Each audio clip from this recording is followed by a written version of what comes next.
ગળું મારી આ જો પેલું આપણે અસ્તરવાળું બ્લાઉઝ બનાવવા માટે આપણે સાડીનું બનાવીએ ને જે આ બનાવ્યું એના પછી પાછળના ટક્સ લેવા માટે સાડીનું ખસી ના જાય ને એટલા માટે પહેલાં આપણને અહીંયા સિલાઈ મારવાની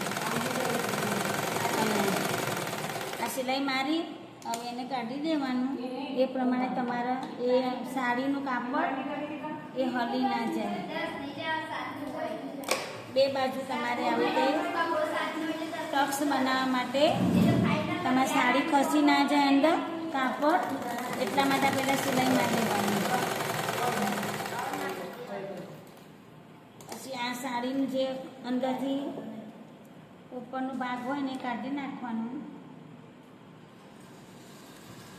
એટલે આ બે ભાગ થઈ ગયા એટલે આના પાછળ તમારે જે આ ખસી જતું હતું ને એટલા પછી આના પર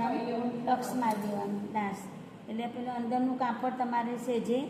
ખસે નહીં જો આ પાછળના ડાસ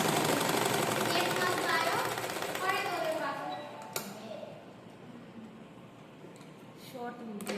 જો આ થઈ ગયું કમ્પ્લીટ અને આ જે આ સિલાઈના ઉપર જ તમારે ડાસ લેવાનું એટલે અંદરનું કપડું તમારે ના ખસે એના કારણ માટે તમારા પહેલાં સિલાઈ મારી દેવાની જુઓ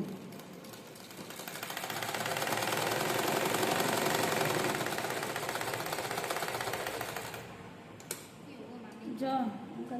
વિડીયો ગમે હોય તો લાઈક કરો, શેર કરો, સબસ્ક્રાઈબ કરો. પ્રાર્થનાબેન સીવણ ક્લાસ.